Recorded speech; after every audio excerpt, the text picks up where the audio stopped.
여러분, 나는 오늘 이 자리에서 단호히 말하고 싶습니다. 가난은 운명이 아닙니다. 가난은 습관이고 생각이고 태도입니다. 많은 사람들이 태어나면서부터 가난을 짊어졌다고 말합니다. 나는 시골의 가난한 집안에서 태어났으니 내 인생은 여기까지다. 그렇게 말하며 스스로를 한계 안에 가둡니다. 그러나 나는 다르게 살았습니다. 나는 아무것도 없는 빈손으로 세상에 나왔지만 마음만은 결코 가난하지 않았습니다. 내 어린 시절을 떠올려 봅니다. 나는 소년 시절 집안 형편이 너무 어려워 중학교도 다니지 못했습니다.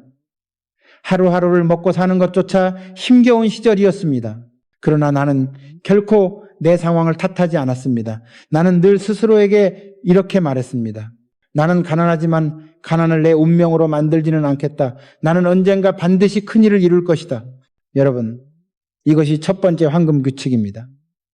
가난을 운명으로 여기지 말라. 가난은 출발점일 뿐 결코 종착점이 아닙니다. 나는 어릴 때 소 팔러 가던 일을 잊을 수 없습니다. 집안에 남은 마지막 재산이던 소 한 마리를 몰고 서울로 향했습니다. 시골 길은 먼지투성이었고 발바닥은 금세 아파왔습니다. 그러나 나는 멈추지 않았습니다. 소를 팔아 얻은 돈으로 나는 새로운 길을 열 수 있다는 확신이 있었기 때문입니다. 그날의 기억은 내 인생의 상징이 되었습니다.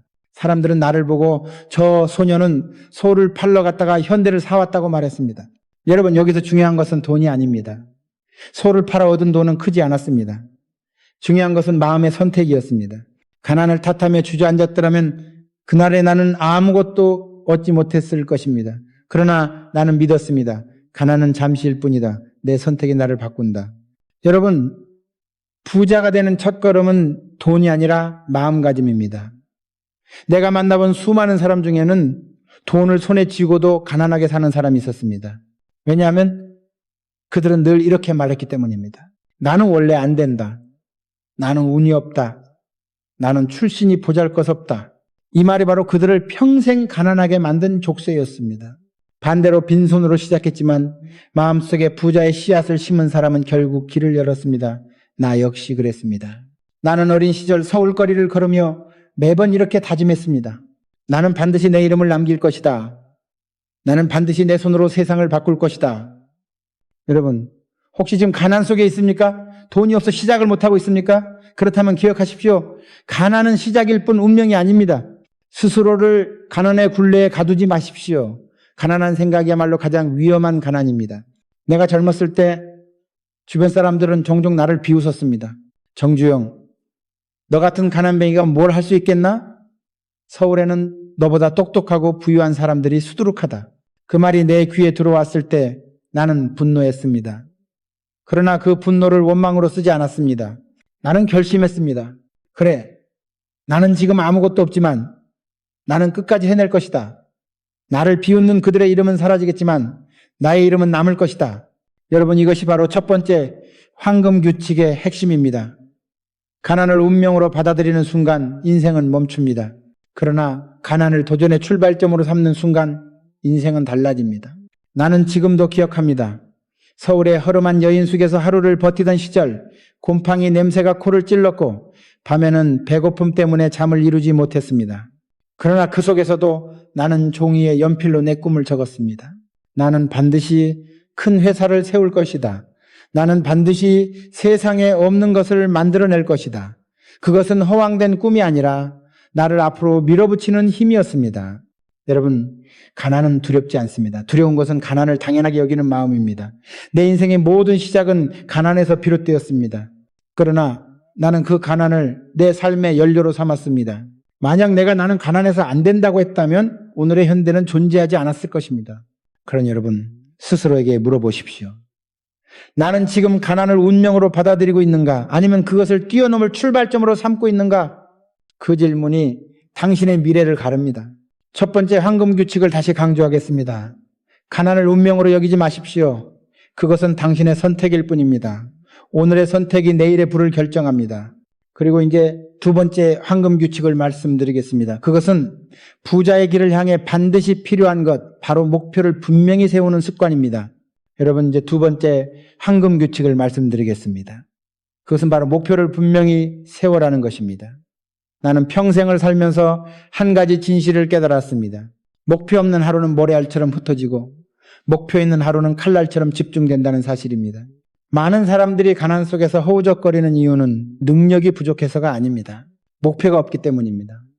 목표 없는 삶은 풍랑 속의 작은 배와 같습니다. 바람이 불면 그저 떠밀려가고 파도가 치면 뒤집어질 뿐입니다. 그러나 목표가 있는 사람은 바람을 맞아도 방향을 바꾸지 않습니다. 파도가 와도 끝까지 닻을 지킵니다.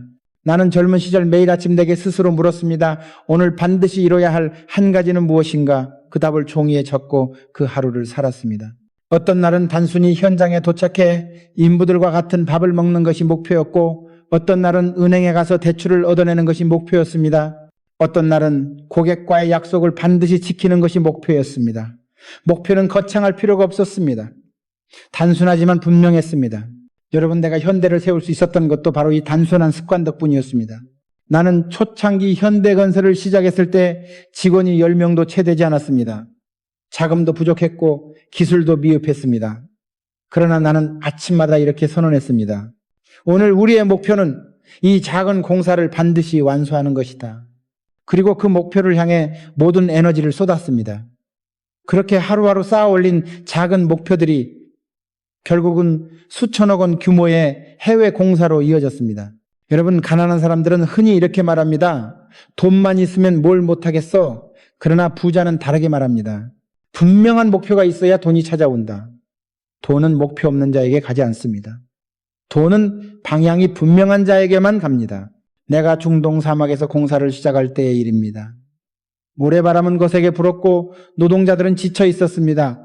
심지어 엔지니어들조차 이건 불가능합니다라고 말했습니다. 그러나 나는 아침 회의에서 이렇게 말했습니다. 오늘 우리의 목표는 단 하나다.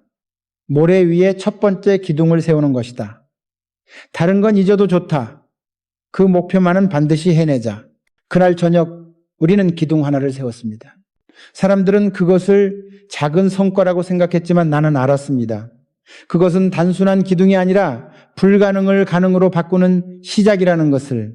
목표는 사람을 하나로 묶고 불가능을 현실로 바꿉니다. 여러분, 혹시 당신의 하루는 목표 없이 흘러가고 있습니까? 아침에 눈을 뜨고 그냥 시간이 가는 대로 움직이며 저녁이 되면 오늘도 어영부영 지나갔다고 한숨 짓지 않습니까? 그렇다면 당신은 이미 가난의 길을 걷고 있는 것입니다. 부자는 다르게 삽니다. 아침에 눈을 뜨는 순간 오늘의 목표를 분명히 합니다. 그 목표가 하루를 지배하고 결국 인생을 지배합니다. 나는 임원들에게도 같은 질문을 던졌습니다. 오늘 반드시 이뤄야 할 한 가지는 무엇입니까? 처음에는 그들이 장황하게 대답했습니다. 회장님, 매출을 올려야 합니다. 조직을 강화해야 합니다. 미래 전략을 세워야 합니다. 그러나 나는 고개를 저으며 말했습니다. 그것은 다 희망사항이요. 목표는 단순하고 분명하고 즉시 행동으로 옮길 수 있어야 합니다. 그 후 직원들은 배웠습니다. 목표란 거창한 꿈이 아니라 오늘의 행동을 지배하는 현실적 기준이라는 것을. 여러분, 내 인생에서 가장 중요한 전환점도 목표에서 시작됐습니다. 나는 가난했지만 늘 마음속에 세운 목표가 있었습니다. 나는 반드시 내 이름을 남길 것이다. 이 목표가 있었기에 어떤 위기 앞에서도 무너지지 않았습니다. IMF 위기 속에서도 나는 목표를 세웠습니다. 현대는 결코 쓰러지지 않는다. 우리는 반드시 지켜낸다. 이 목표가 있었기에 나는 흔들리는 금융가와 투자자들 앞에서 당당히 말할 수 있었습니다. 여러분, 목표는 꿈과 다릅니다. 꿈은 막연하지만 목표는 구체적입니다. 꿈은 희망이지만 목표는 행동입니다. 부자는 꿈꾸는 사람이 아니라 목표를 세우고 실행하는 사람입니다. 나는 지금도 젊은이들에게 묻습니다. 오늘 당신의 목표는 무엇입니까? 대부분 대답하지 못합니다. 그들은 그저 말합니다. 열심히 살겠습니다. 그러나 열심히 사는 것만으로는 부족합니다. 방향 없는 노력은 허공에 흩어집니다. 목표 있는 노력만이 결과를 만듭니다. 여러분, 오늘 밤 집에 돌아가면 종이에 적어보십시오. 내가 반드시 이루고 싶은 것 한 가지는 무엇인가? 그리고 그것을 내일 아침에 목표로 삼으십시오. 그것이 작은 것이라도 상관없습니다. 단돈 10,000원을 모으는 목표든 책 한 장을 읽는 목표든 중요한 것은 분명한 목표를 세우고 그 목표대로 하루를 사는 것입니다. 나는 평생 그렇게 살아왔습니다. 그래서 여러분 앞에서 당당히 말할 수 있습니다. 가난한 사람은 목표 없이 살고 부자는 목표로 산다. 여러분, 이제 두 번째 황금 규칙을 가슴에 새기십시오. 목표를 분명히 세우십시오. 그것이 당신의 하루를 바꾸고 결국 인생을 바꿀 것입니다. 그리고 이제 세 번째 황금 규칙을 말씀드리겠습니다. 그것은 단순하지만 수많은 사람의 운명을 갈라놓는 결정적 차이입니다. 바로 작은 행동을 즉시 실행하라는 것입니다. 여러분, 이제 세 번째 황금 규칙을 말씀드리겠습니다.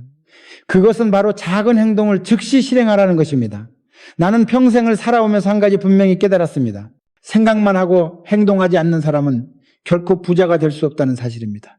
머릿속으로 아무리 큰 꿈을 꾸고 아무리 좋은 계획을 세워도 그 순간 발을 내딛지 않으면 모든 것은 헛된 망상에 불과합니다. 나는 젊은 시절 수많은 사람을 보았습니다. 그들은 술자리에서 늘 말했습니다. 나도 언젠가 큰 사업을 하고 싶다. 나도 부자가 되고 싶다. 그러나 그들은 행동하지 않았습니다.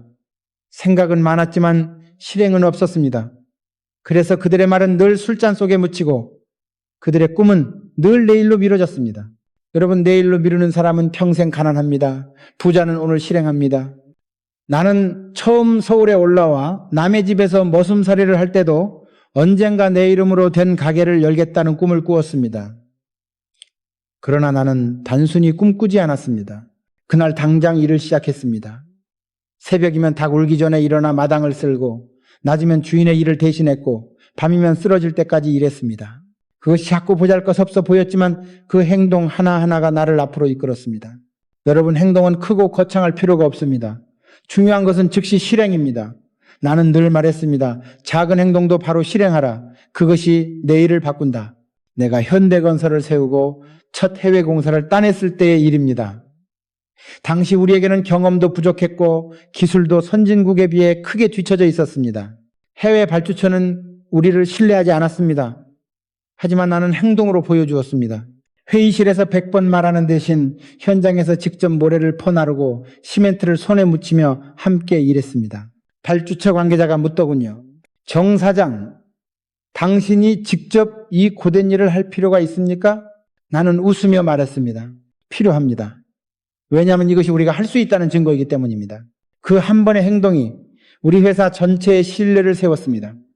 말로는 아무도 믿지 않았지만 행동으로는 모두가 믿었습니다. 여러분, 가난한 사람은 행동하지 않습니다. 늘 생각만 하고 늘 말만 합니다. 그러나 부자는 즉시 행동합니다. 가난한 사람은 이거 하면 망하지 않을까? 하고 망설이지만 부자는 망하더라도 해보자 하고 시작합니다. 이 차이가 결국 부와 가난을 갈라놓습니다. 나는 젊은 시절 사업을 시작하며 숱한 위기를 맞았습니다. 은행에 대출을 요청했을 때 은행원은 늘 냉정하게 말했습니다. 정 사장, 담보가 없지 않습니까? 그럴 때마다 나는 주저앉지 않았습니다. 나는 담보 대신 행동을 내밀었습니다. 공사 현장에서 직접 보여주고 계약을 따내어 미래의 수익을 약속했습니다. 은행원은 결국 나의 실행력을 믿었습니다. 돈은 실행하는 사람에게만 흘러갑니다. 여러분, 혹시 당신은 아직도 머릿속에서만 계산하고 있습니까? 언젠가 투자하겠다, 언젠가 사업을 시작하겠다, 언젠가 공부하겠다. 그러나 언젠가는 결코 오지 않습니다. 언젠가는 당신이 오늘 행동하지 않았다는 변명일 뿐입니다. 나는 늘 임직원들에게도 말했습니다. 오늘 할 수 있는 작은 행동 하나를 미루지 마라. 그 작은 행동이 내일을 바꾸고 결국 회사를 바꾼다. 그들은 처음엔 의아해했습니다. 그러나 시간이 지나 깨달았습니다. 작은 보고 하나를 제때 올리는 것이, 작은 계약서를 제때 챙기는 것이, 작은 고객의 요구를 제때 들어주는 것이 회사를 지키는 힘이라는 것을. 여러분, 행동은 작은 차이를 만들지만 그 차이가 인생을 가릅니다. 가난한 사람은 작은 행동을 무시합니다. 그게 무슨 대수야? 하고 넘겨버립니다. 그러나 부자는 작은 행동 하나를 소중히 여기며 즉시 실행합니다. 그래서 부자는 작은 씨앗에서 큰 나무를 키우고 가난한 사람은 씨앗조차 뿌리지 못합니다. 내가 중동에서 공사를 할 때 어느 날 갑자기 장비가 멈추는 사고가 났습니다. 기술자들은 고개를 저었습니다. 부품을 구하려면 한 달은 걸립니다. 그러나 나는 기다릴 수 없었습니다.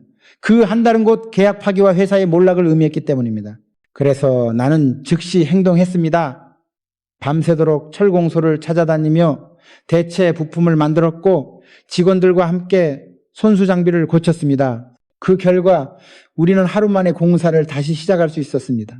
그때 발주처가 놀라 말했습니다. 어떻게 이렇게 빠르게 대응할 수 있습니까? 나는 대답했습니다. 생각보다 행동이 앞서기 때문입니다. 그 순간 나는 확신했습니다. 행동이야말로 신뢰를 낳고 신뢰가 돈을 끌어온다는 사실을. 여러분, 오늘 이 자리에 앉아있는 당신에게 묻습니다. 당신은 지금 당장 무엇을 실행할 수 있습니까? 책 한 장을 펴는 것일 수도 있고 은행에 계좌를 열러가는 것일 수도 있습니다. 아주 작은 행동일 수 있습니다. 그러나 그 작은 행동이 바로 당신을 가난에서 부자로 이끄는 첫 걸음입니다.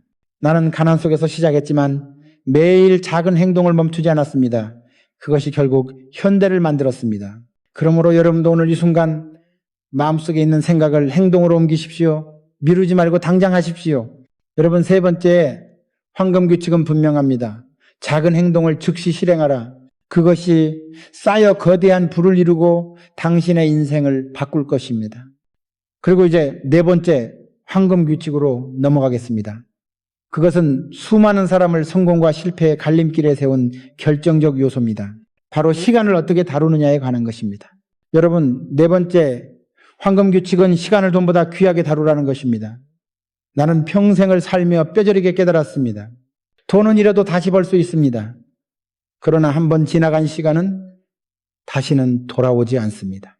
그렇기에 부자가 되고자 한다면 무엇보다 시간을 다루는 법부터 배워야 합니다. 나는 젊었을 때부터 시간을 허투루 쓰지 않았습니다. 남들이 낮잠을 잘 때 나는 발품을 팔았습니다. 남들이 술자리를 즐길 때 나는 다음날 할 일을 준비했습니다. 남들이 세월을 이야기할 때 나는 그 세월을 땀으로 채웠습니다. 여러분, 이것이 가난한 사람과 부자의 차이입니다. 가난한 사람은 시간을 무한히 있다고 생각하고 낭비합니다. 그러나 부자는 시간을 유한하다는 사실을 알기에 분 단위로 아꼈습니다. 내가 아직 작은 회사를 운영하던 시절 한 번은 해외 고객과의 중요한 미팅이 있었습니다. 상대방은 일본의 엔지니어와 투자자들이었고 시간 약속을 철저히 지키는 사람들이었습니다. 나는 그날 약속 장소에 무려 30분 먼저 도착했습니다. 그런데 상대방이 예상보다 더 일찍 와 있더군요. 그들은 내게 이렇게 말했습니다. 정 사장, 당신은 우리가 믿을 수 있는 사람입니다. 왜냐하면 시간을 존중하는 사람이기 때문입니다. 그날의 신뢰는 결국 계약으로 이어졌습니다. 시간을 지키는 태도가 돈으로 바뀐 것입니다. 여러분, 부자가 시간을 보는 눈은 다릅니다. 그들은 시간을 곧 돈으로 환산합니다. 일시간을 허비하는 것은 단순히 시간이 흘러간 것이 아니라 돈을 잃은 것이며 기회를 잃은 것입니다. 그래서 나는 임직원들에게 항상 강조했습니다. 회의는 짧게, 행동은 길게 하라. 시간을 잡아먹는 쓸데없는 말은 버리고 시간을 살리는 행동만 남겨라. 내가 해외 현장에서 공사를 지휘할 때 어떤 직원은 늘 보고를 미뤘습니다. 사장님, 내일 드리겠습니다. 그러나 나는 단호히 말했습니다. 아니, 지금 가져오시오. 오늘 해야 할 일을 내일로 미루면 내일은 이미 늦은 법이요. 결국 그는 배웠습니다. 시간 관리란 단순히 시계를 보는 것이 아니라 인생을 운영하는 법이라는 것을. 여러분, 혹시 당신도 시간을 적으로 두고 있지 않습니까? 하루를 무의미하게 보내고 내일부터 하겠다고 미루고 있지 않습니까? 그것이 바로 가난한 사람의 습관입니다. 가난한 사람은 내일도 있다고 믿습니다. 그러나 부자는 오늘 이 마지막이라고 생각하며 삽니다. 그 차이가 결국 운명을 갈라놓습니다. 나는 한 번은 이런 경험도 있었습니다. 중동 사막에서 공사를 하던 시절 발주처가 갑자기 일정을 앞당기겠다고 통보해 왔습니다. 공기를 맞추지 못하면 막대한 벌금을 물어야 했습니다. 현장은 혼란에 빠졌습니다. 많은 직원들이 불가능하다고 말했습니다. 그러나 나는 그때 결심했습니다. 시간을 내 편으로 만들어야 한다. 그래서 우리는 24시간 교대 근무를 도입했습니다. 낮에는 낮의 팀이, 밤에는 밤의 팀이 공사를 이어갔습니다. 잠을 줄이고 효율을 높이고 쓸데없는 절차를 줄였습니다. 그 결과 우리는 오히려 정해진 기한보다 일찍 완공할 수 있었습니다. 발주처가 놀라며 말했습니다. 정 사장, 어떻게 이런 기적을 만들 수 있었습니까? 나는 대답했습니다. 시간을 관리한 것이 아니라 시간을 지배했기 때문입니다. 그 순간 나는 확신했습니다. 시간은 단순히 흐르는 것이 아니라 움켜쥐고 다스릴 수 있는 자원이라는 사실을. 여러분, 가난한 사람의 특징은 시간을 공짜로 생각한다는 것입니다. 텔레비전 앞에서 몇 시간을 보내도 아무렇지 않고 필요 없는 잡담에 하루를 다 써도 아까워하지 않습니다. 그러나 부자는 다릅니다. 10분도 허투루 쓰지 않습니다. 10분 동안 책을 읽고 10분 동안 새로운 아이디어를 적고 10분 동안 고객에게 전화를 걸며 기회를 만듭니다. 그 작은 시간 관리가 결국 거대한 차이를 만듭니다. 나는 임직원들에게 이런 말을 한 적이 있습니다. 우리가 가진 진짜 자본은 돈이 아니라 시간이다. 돈은 잃어도 다시 벌 수 있다. 그러나 오늘 하루는 절대 다시 돌아오지 않는다. 그러니 오늘 하루를 붙잡아라. 그들은 처음엔 이해하지 못했지만 시간이 흐르며 깨달았습니다. 결국 돈을 움직이는 힘은 시간 관리에 있다는 것을. 여러분, 지금 당신의 시간을 어떻게 쓰고 있습니까? 하루를 계획 없이 흘려보내고 있습니까? 아니면 분 단위로 쪼개 집중하고 있습니까? 이 차이가 당신을 가난하게 만들 수도 있고 부자로 만들 수도 있습니다. 나는 늘 내 젊은 시절을 떠올립니다. 남들이 1시간 일할 때 나는 2시간을 일했습니다. 남들이 2시간을 일할 때 나는 3시간을 일했습니다. 그것이 나를 여기까지 이끌었습니다. 내가 특별해서가 아닙니다. 단지 시간을 허투루 쓰지 않았기 때문입니다. 여러분, 4번째 황금 규칙은 분명합니다. 시간을 돈보다 귀하게 다루라. 시간을 지배하는 자가 결국 부를 지배합니다. 그리고 이제 5번째 황금 규칙으로 넘어가겠습니다. 그것은 많은 사람의 운명을 결정지은 그러나 쉽게 간과되는 요소입니다. 바로 사람을 어떻게 선택하느냐에 관한 것입니다. 여러분, 5번째 황금 규칙은 함께할 사람을 올바르게 선택하라는 것입니다. 돈을 버는 일은 혼자의 힘으로 되는 것이 아닙니다. 내가 걸어온 길을 돌아보면 언제나 옆에 누가 있었는지가 나의 성패를 갈랐습니다. 나는 어릴 때부터 사람을 보는 눈을 기르는 것이 얼마나 중요한지 배웠습니다. 가난한 사람들의 공통점은 늘 자기보다 더 게으르고 더 불평이 많은 사람들과 어울린다는 것입니다. 왜냐하면 그게 편하기 때문입니다. 그러나 편안한 길은 성장의 길이 아닙니다. 반대로 부자는 자신보다 더 큰 꿈을 꾸는 사람, 자신보다 더 열심히 사는 사람과 함께합니다. 그것이 곧 자신을 끌어올리는 길이기 때문입니다. 내가 회사를 키우는 과정에서 수많은 협력자와 직원을 만났습니다. 한 번은 은행에서 대출을 받으려고 찾아갔습니다. 당시 나는 작은 건설 일을 하고 있었고 담보도 넉넉지 않았습니다. 은행원 한 명은 내 사업을 비웃으며 말했습니다. 정 사장, 이 일은 무모합니다. 큰 회사들도 손대지 않는 분야인데 어떻게 하시겠습니까? 그의 눈빛은 차가웠습니다.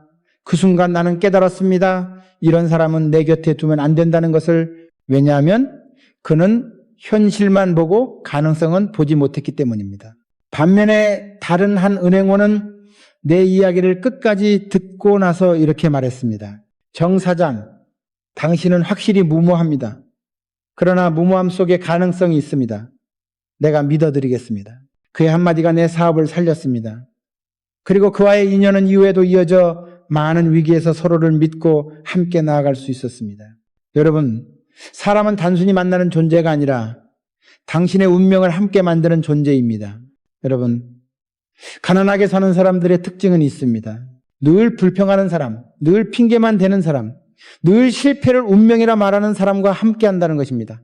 그런 사람들과 오래 어울리면 결국 본인도 같은 운명을 맞이하게 됩니다. 그 반대로 부자는 자신에게 도전하는 사람, 가능성을 이야기하는 사람, 어려움 속에서도 길을 찾는 사람과 함께합니다. 그것이 곧 성공으로 향하는 문입니다. 내가 중동 사막에서 공사를 맡았을 때도 그랬습니다.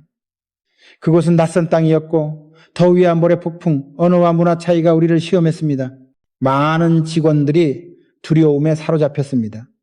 그러나 나는 단호히 말했습니다. 여러분, 우리가 서로 믿지 않으면 아무것도 할 수 없습니다. 이 사막은 우리를 쓰러뜨릴 수 없습니다. 우리가 쓰러지려면 그것은 우리 스스로가 서로를 믿지 않았기 때문일 것입니다. 그때부터 나는 사람을 선택하는 것이 단순히 능력을 보는 것이 아니라 함께 끝까지 갈 수 있는 마음을 가진 자를 찾는 일이라는 것을 알았습니다. 여러분, 부자는 사람을 고를 때 단 한 가지를 봅니다. 이 사람이 위기 앞에서 도망칠 것인가 함께 버틸 것인가. 그 차이가 결국 회사를 살리기도 하고 무너뜨리기도 합니다. 나는 임직원들에게 항상 이런 이야기를 했습니다. 능력 있는 사람은 많다. 그러나 끝까지 남는 사람은 드물다. 나는 끝까지 남는 사람을 고른다. 실제로 내 곁에 남아준 사람들은 위기 속에서도 웃음을 잃지 않고 문제 앞에서 방법을 찾았습니다. 그들은 내게 돈보다 더 큰 자산이었습니다.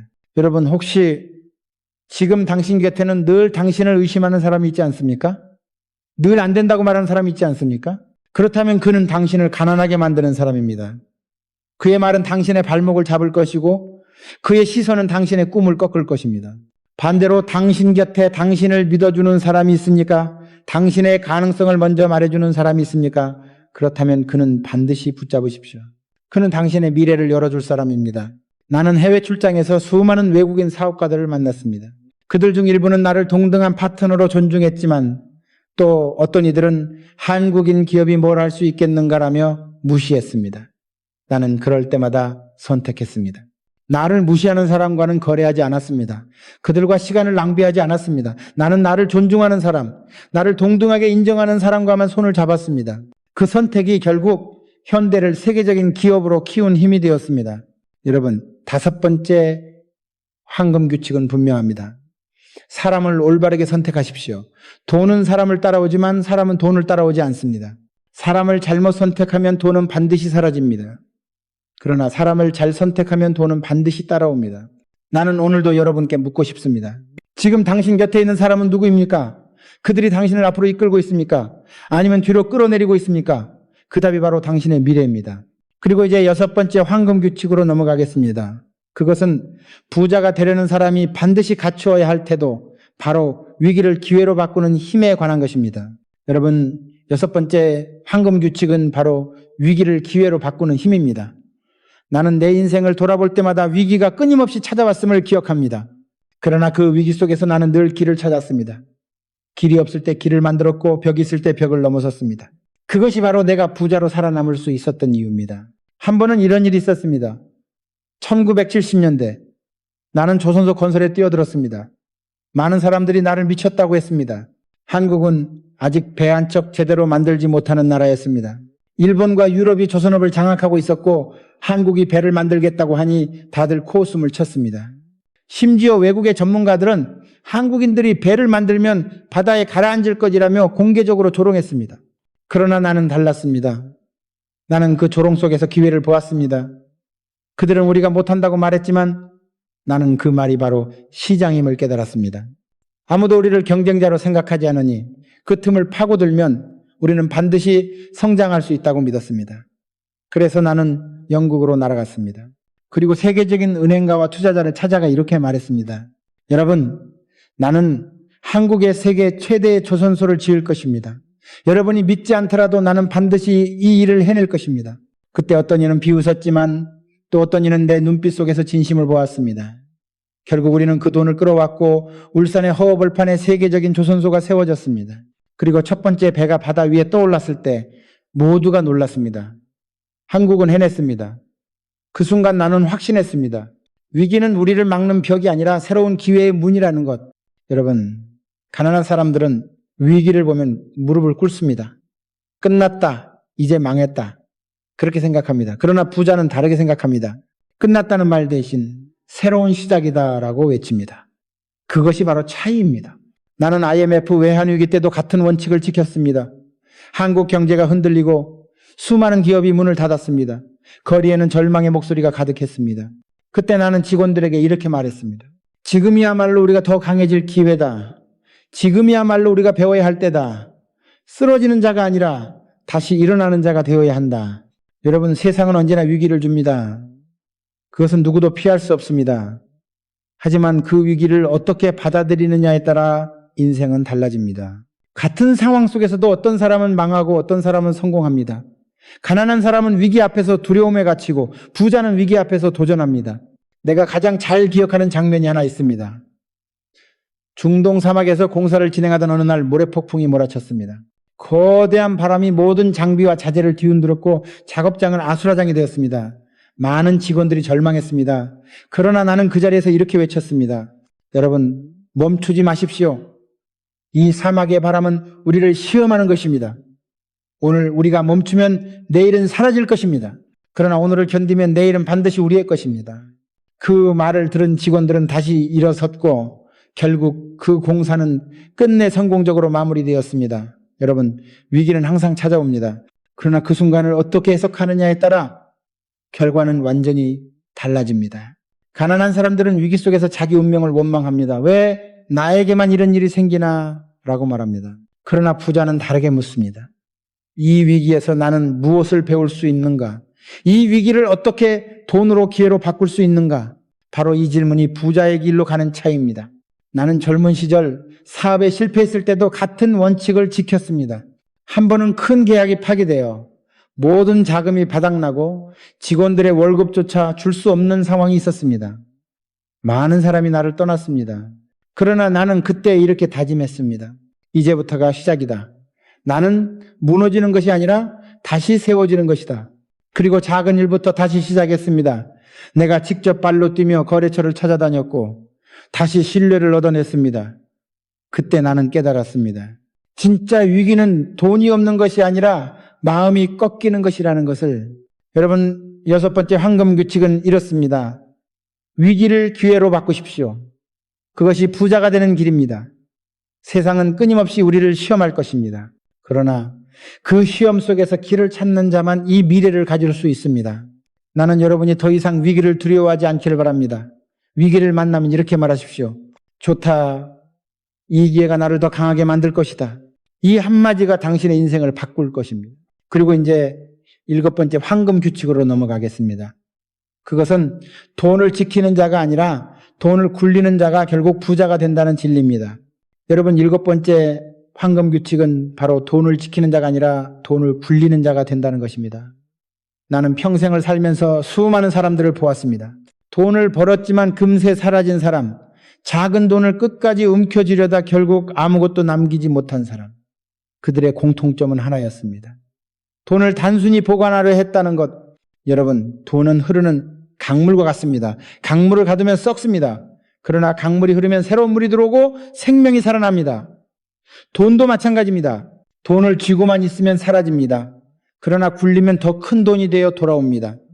나는 젊은 시절 쌀 가게를 운영한 적이 있습니다. 하루 벌어 하루 먹는 장사였습니다.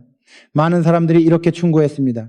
정 사장, 남은 돈은 절대 쓰지 말고 땅속에 묻어두라. 그래야 안전하다. 그러나 나는 다르게 생각했습니다.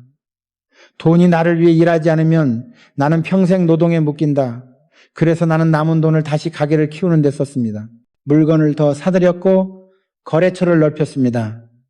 위험해 보였지만 그것이 결국 더 많은 손님을 불러왔습니다. 그 경험이 내 인생을 바꿨습니다. 그 후에도 나는 같은 원칙을 지켰습니다. 돈은 흘러야 한다. 그것이 내 평생의 철학이었습니다. 여러분, 가난한 사람은 돈을 쓸 때 두려워합니다. 작은 투자도 하지 못합니다. 왜냐하면 실패를 두려워하기 때문입니다. 그러나 부자는 실패를 두려워하지 않습니다. 오히려 실패에서 배우며 돈을 다시 굴립니다. 나는 수없이 실패했습니다. 그러나 그 실패 덕분에 더 현명해졌습니다.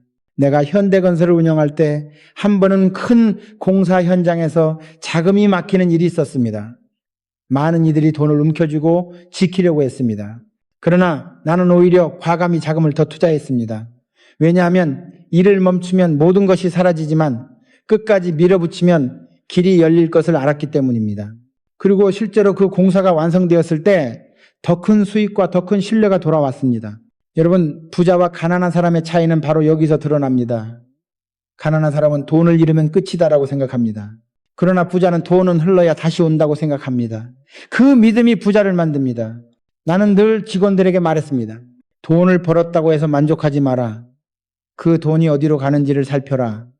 돈은 사람과 같다. 머물 곳이 없으면 떠난다. 그러나 머물 곳을 만들어주면 더 큰 힘이 되어 돌아온다. 한 번은 해외 고객과의 미팅에서 이런 대화가 있었습니다.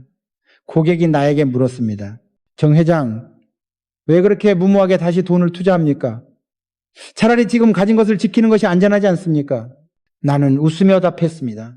지금 가진 것을 지키려 하면 결국 아무것도 지킬 수 없습니다. 그러나 다시 투자하면 지금 가진 것보다 더 큰 것을 얻을 수 있습니다. 그것이 사업입니다. 그는 고개를 끄덕였고 그날 이후 나를 다르게 보았습니다. 여러분, 기억하십시오. 돈은 지키는 것이 아니라 움직이는 것입니다. 물론 무조건 아무데나 쓰라는 것이 아닙니다. 중요한 것은 방향입니다. 옳은 방향으로 옳은 사람과 함께 옳은 시기에 흘려야 합니다. 그 세 가지가 맞을 때 돈은 반드시 불어납니다. 가난한 사람은 늘 말합니다. 지금 가진 것도 부족하다. 그러나 부자는 다르게 말합니다. 지금 가진 것이 씨앗이다.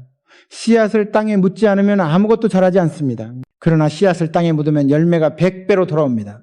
돈도 똑같습니다. 나는 울산 조선소를 지을 때도 모든 자금을 다시 쏟아부었습니다. 많은 사람들이 나를 말렸습니다. 이 돈으로 다른 사업을 지켜야 한다. 그러나 나는 믿었습니다. 그 투자가 미래를 열 것임을. 그리고 조선소는 실제로 대한민국을 먹여 살리는 기둥이 되었습니다. 여러분, 돈을 굴리는 사람만이 미래를 얻습니다. 여러분이 지금 작은 돈을 쥐고 있다면 그 돈이 어디로 흘러가야 하는지를 고민하십시오. 그것이 학습일 수도 있고 새로운 사업일 수도 있고 사람을 위한 투자일 수도 있습니다. 중요한 것은 멈추지 않는 것입니다. 나는 늘 이렇게 말합니다. 돈은 당신이 일할 때 따라오지 않는다. 돈은 당신이 쉬어도 일할 때 따라온다. 그것이 바로 투자의 힘이다. 여러분, 7번째 황금 규칙은 분명합니다. 돈을 지키는 자가 아니라 돈을 굴리는 자가 되라. 돈이 멈추는 순간 당신의 인생도 멈춥니다. 그러나 돈이 흐르는 순간 당신의 인생은 끝없이 확장됩니다. 그리고 이제 8번째 황금 규칙으로 넘어가겠습니다. 그것은 돈보다 더 강력한 자산, 바로 신뢰를 쌓는 힘에 관한 이야기입니다. 여러분, 8번째 황금 규칙은 신뢰를 쌓는 힘입니다. 나는 평생을 살며 깨달았습니다. 돈은 잃어도 다시 벌 수 있지만 신뢰를 잃으면 다시는 회복하기 어렵다는 사실을. 사업이란 결국 숫자가 아니라 사람 사이의 약속 위에 서 있는 것입니다. 내가 젊은 시절 서울에서 막 건설 일을 시작했을 때의 일입니다. 당시 나는 자금도 인맥도 부족했습니다. 그러나 단 하나 지킬 수 있는 것이 있었습니다. 바로 말의 무게였습니다. 거래처 사장들과 약속한 납기일을 단 하루도 어기지 않으려고 애썼습니다. 때로는 돈이 없어 직원들 월급을 밀려야 할 상황에서도 거래처에 줄 돈은 먼저 챙겼습니다. 왜냐하면 나는 알고 있었습니다. 돈은 사람을 떠나도 다시 돌아오지만 신뢰는 떠나면 끝이라는 것을. 한 번은 이런 일이 있었습니다. 어느 외국 투자자가 나를 찾아와 물었습니다. 정 회장, 당신은 담보도 없고 보증도 약합니다. 왜 우리가 당신을 믿어야 합니까? 나는 단호하게 대답했습니다. 나에게는 담보보다 더 큰 것이 있습니다. 바로 내 이름입니다. 내가 한 약속은 반드시 지킵니다. 그것이 내가 가진 전부입니다. 그는 잠시 나를 바라보더니 고개를 끄덕였습니다. 결국 그 거래는 성사되었고 나는 더 큰 길로 나아갈 수 있었습니다. 여러분, 신뢰는 눈에 보이지 않지만 돈보다 더 강력한 자산입니다. 가난한 사람들은 종종 이렇게 말합니다. 돈만 있으면 된다. 그러나 부자는 다르게 말합니다. 신뢰가 있어야 돈이 따라온다. 이것이 근본적인 차이입니다. 나는 직원들에게 늘 말했습니다. 현대의 이름이 사람들에게 신뢰받지 못하면 우리는 아무것도 아니다. 현대라는 두 글자가 곧 우리의 자산이다. 그 말은 단순한 구호가 아니었습니다. 실제로 우리가 공사를 수주할 때 고객들이 가장 먼저 묻는 것은 현대가 해낼 수 있는가? 였습니다. 그리고 우리가 약속을 지켜낼 때마다 그 이름은 더 큰 힘을 가졌습니다. 여러분, 신뢰를 쌓는 일은 결코 쉽지 않습니다. 하루아침에 쌓을 수도 없습니다. 그러나 한순간에 무너질 수는 있습니다. 그렇게 나는 항상 스스로를 경계했습니다. 작은 거짓말 하나가 큰 신뢰를 무너뜨릴 수 있기 때문입니다. 가난한 사람들은 종종 빠른 이익을 위해 신뢰를 버립니다. 당장의 돈을 위해 거짓말을 하고 약속을 어깁니다. 그러나 그들은 알지 못합니다. 그렇게 얻은 돈은 반드시 사라지고 다시는 기회가 돌아오지 않는다는 것을. 반면 부자는 신뢰를 위해 당장의 손해를 감수합니다. 그러나 그 신뢰가 결국 더 큰 이익을 불러옵니다. 나는 중동 사막에서의 경험을 잊을 수 없습니다. 현지 정부와의 계약은 까다로웠고 수많은 조건이 붙었습니다. 우리는 처음에 큰 손해를 볼 수밖에 없었습니다. 직원들조차 불만을 터뜨렸습니다. 회장님, 왜 이런 조건을 받아들이십니까? 이건 우리에게 불리합니다. 그러나 나는 단호하게 말했습니다. 우리는 단순히 돈을 버는 것이 아니라 신뢰를 쌓는 것이다. 이번에 손해를 보더라도 다음에는 그들이 우리를 먼저 찾을 것이다. 그리고 실제로 그렇게 되었습니다.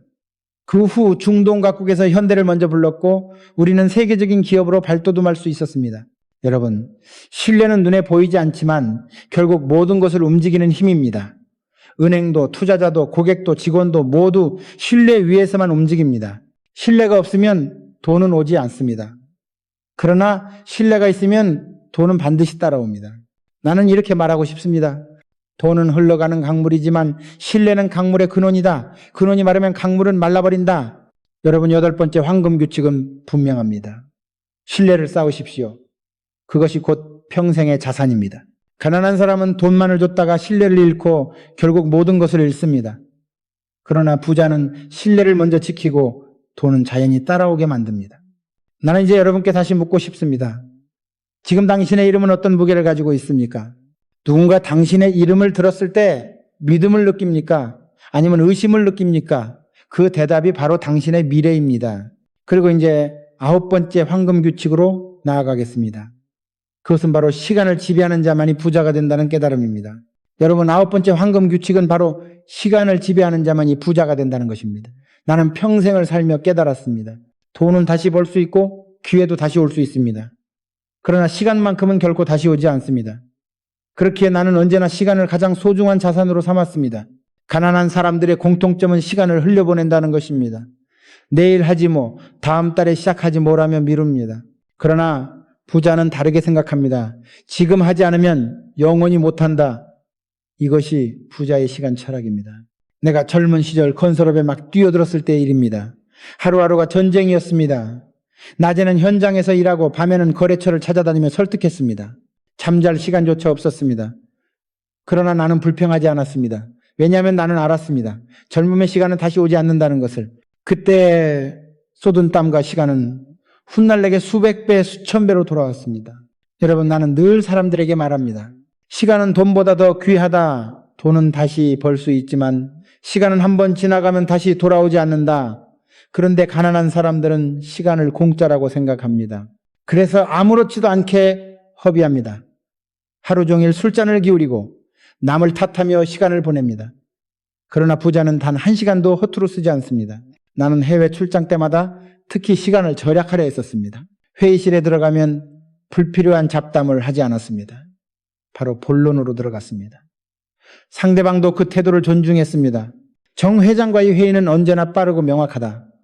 이것이 나를 신뢰하게 만든 이유 중 하나였습니다. 여러분, 시간은 단순히 시계의 초침이 아닙니다. 시간은 곧 기회입니다. 그 기회를 잡지 못하면 아무리 재능이 있어도 소용없습니다. 나는 기회를 잡는 데에 있어 한 가지 원칙을 세웠습니다. 좋은 기회는 오래 머물지 않는다. 망설이면 떠난다. 그래서 나는 망설이지 않았습니다. 위험해 보이더라도 가능성이 보이면 즉시 뛰어들었습니다. 그것이 울산 조선소를 세우게 한 힘이었습니다. 많은 이들이 내게 물었습니다. 정 회장, 왜 그렇게 성급하게 결정을 내립니까? 조금 더 기다리면 더 좋은 조건이 올 수도 있지 않습니까? 나는 단호히 말했습니다. 조건은 기다리면 올지 모르지만 기회는 기다리지 않는다. 놓치면 끝이다. 여러분, 가난한 사람은 시간의 노예가 됩니다. 늘 누군가의 명령에 따라 움직이고 늘 누군가의 시간표에 맞춥니다. 그러나 부자는 시간을 지배합니다. 스스로 계획을 세우고 스스로 선택하며 스스로 주도합니다. 이것이 차이입니다. 나는 직원들에게 이런 훈련을 시켰습니다. 회의 시간은 반드시 정시에 시작하고 정시에 끝내도록 했습니다. 불필요한 말을 줄이고 핵심만 말하게 했습니다. 처음에는 다들 불편해했습니다. 그러나 시간이 지날수록 효율이 달라졌습니다. 현대는 약속을 지키는 회사다 라는 명성이 생겼고 그 명성은 곧 신뢰로, 신뢰는 곧 돈으로 이어졌습니다. 여러분, 시간을 지배한다는 것은 단순히 빠르게 일한다는 것이 아닙니다. 우선순위를 아는 것입니다. 가난한 사람들은 중요하지 않은 일에 시간을 다 씁니다. 그러나 부자는 반드시 중요한 일부터 처리합니다. 나는 늘 하루의 첫 시간을 가장 중요한 일에 썼습니다. 계약을 준비하거나 전략을 세우거나 사람을 만나는 데 집중했습니다. 그 작은 습관이 내 인생을 바꾸었습니다. 또 하나 기억나는 일이 있습니다. 어느 날 해외 바이어와의 미팅이 예정되어 있었는데 갑작스러운 폭우로 공항길이 막혔습니다. 많은 이들이 오늘은 어렵다, 내일로 미루자고 했습니다. 그러나 나는 택시를 세워 타고 빗속을 뚫고 어떻게든 공항에 도착했습니다. 예정된 시간보다 겨우 몇 분 늦었지만 나는 약속을 지켰습니다. 그 바이어는 감탄했습니다. 정 회장, 당신은 단순한 사업가가 아니라 약속을 지키는 사람입니다. 그날 체결된 계약은 현대의 미래를 크게 열어주었습니다. 여러분, 그 몇 분의 시간 관리가 수십 년의 성장을 만들어낸 것입니다. 여러분, 9번째 황금 규칙은 분명합니다. 시간을 지배하십시오. 시간을 허비하는 자는 반드시 가난해지고 시간을 다스리는 자는 반드시 부자가 됩니다. 오늘을 미루는 순간 내일의 기회는 사라집니다. 오늘을 붙잡는 순간 내일의 성공은 당신의 것입니다.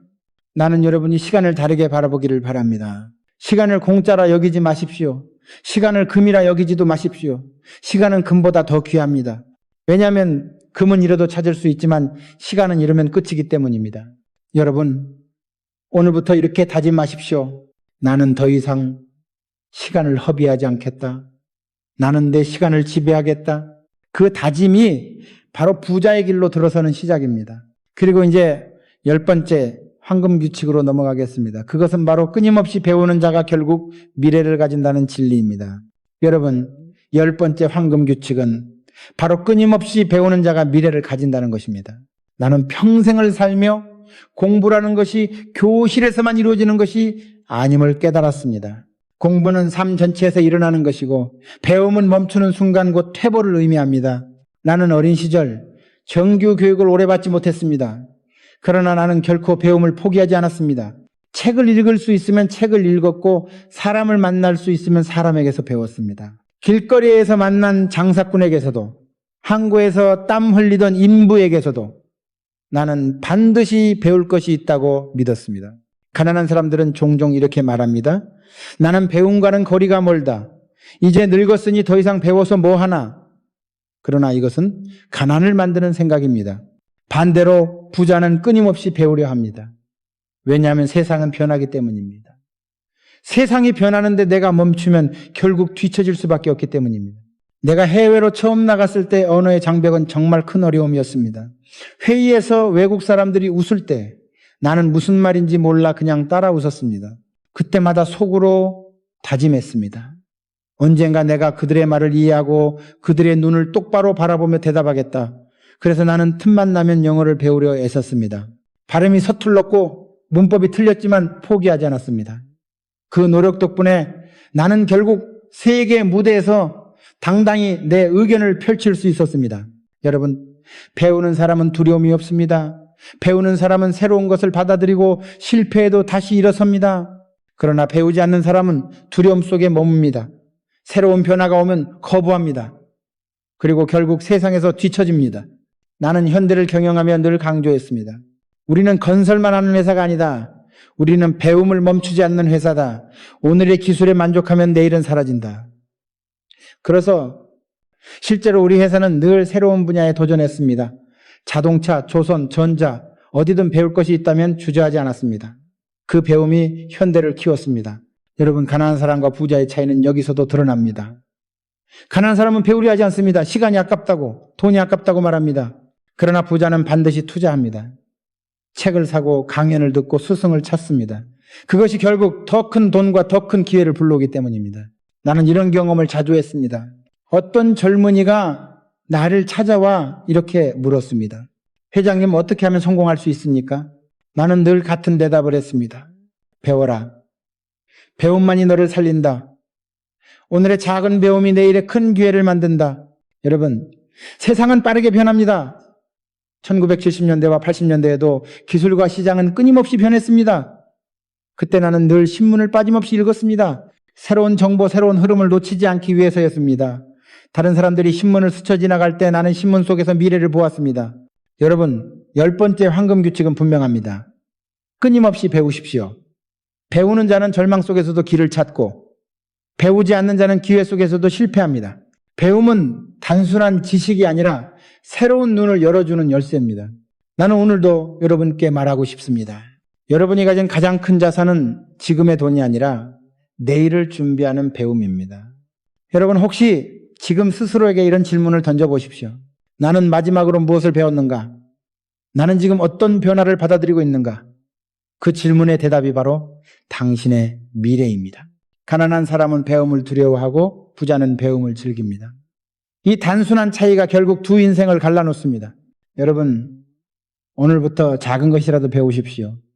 책 한 권을 읽든 새로운 기술을 배우든 사람에게 귀를 기울이든 멈추지 마십시오. 그 배움이 쌓여 여러분을 완전히 다른 길로 이끌 것입니다. 그리고 이제 11번째 황금 규칙으로 넘어가겠습니다. 그것은 바로 베푸는 자만이 진정한 부자가 된다는 깨달음입니다. 여러분, 11번째 황금 규칙은 바로 베푸는 자만이 진정한 부자가 된다는 것입니다.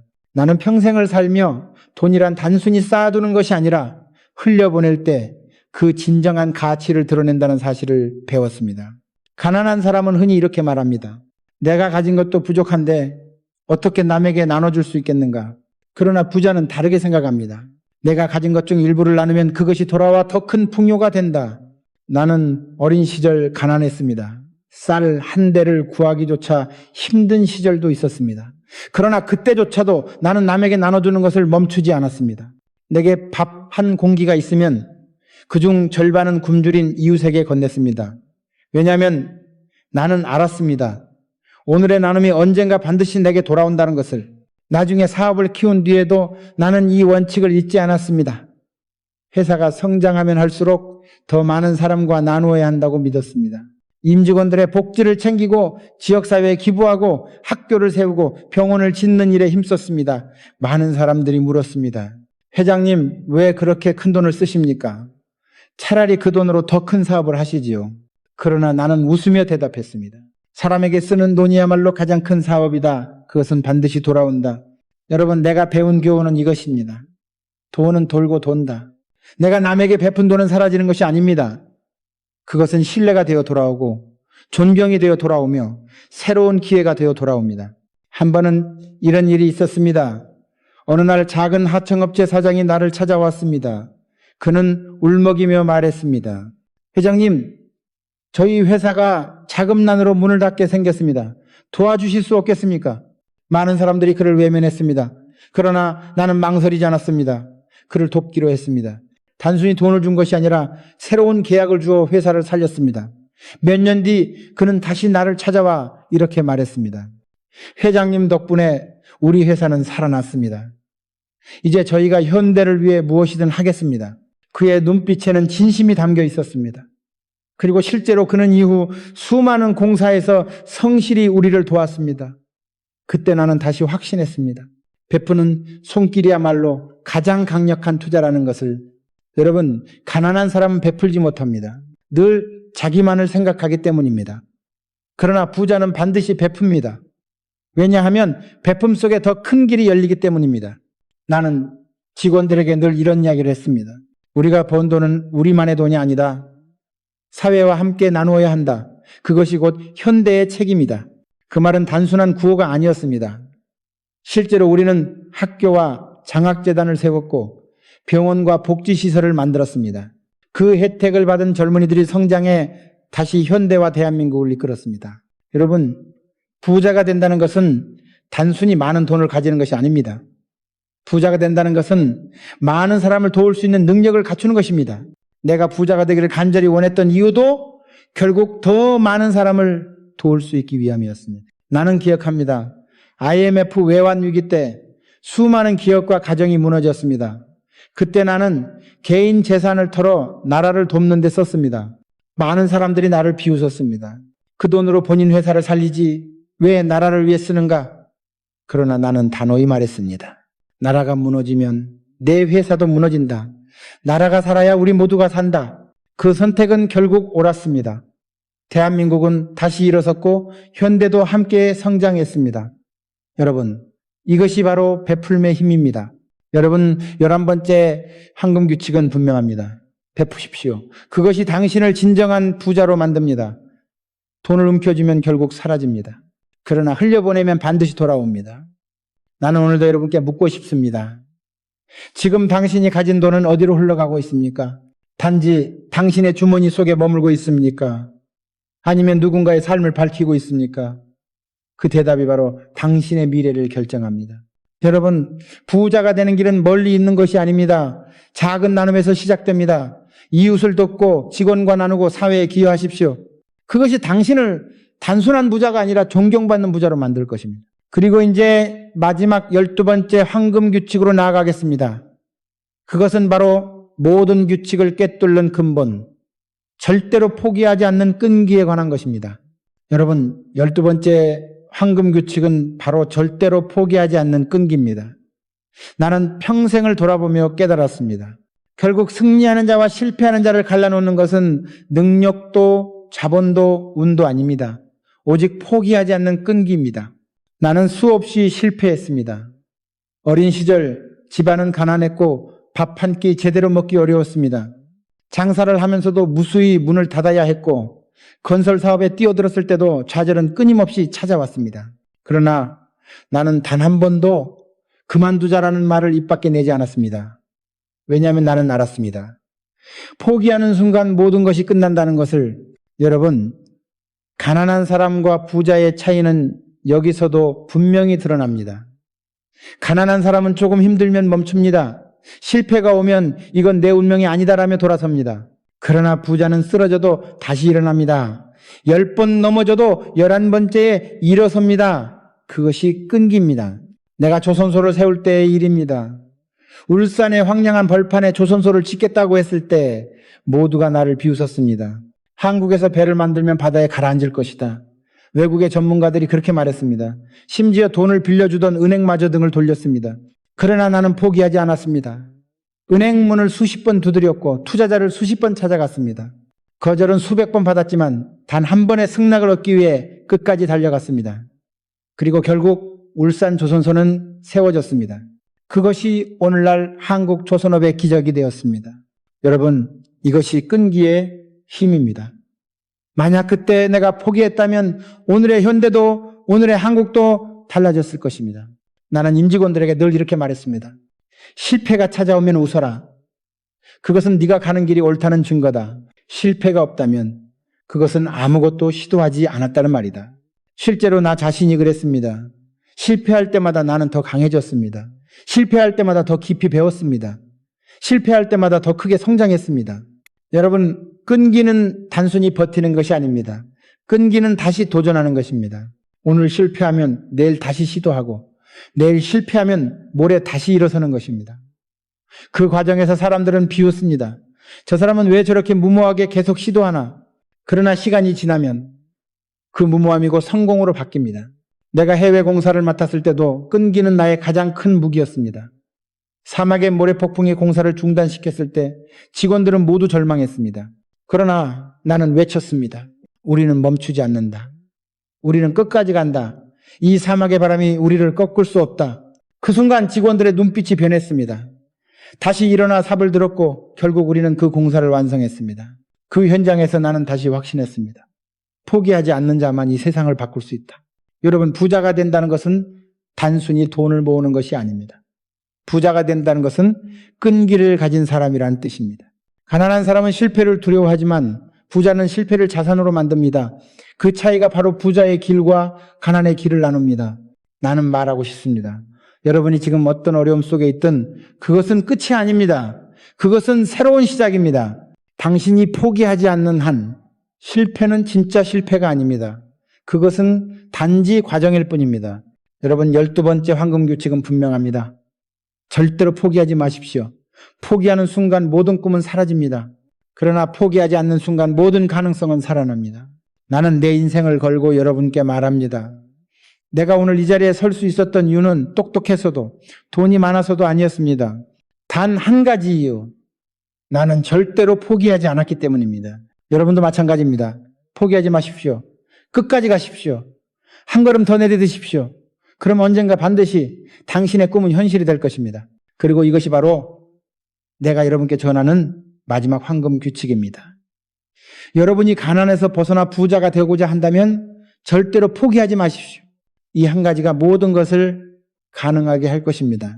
이로써 가난한 사람이 부자가 되는 12가지 황금 규칙의 이야기는 모두 끝났습니다.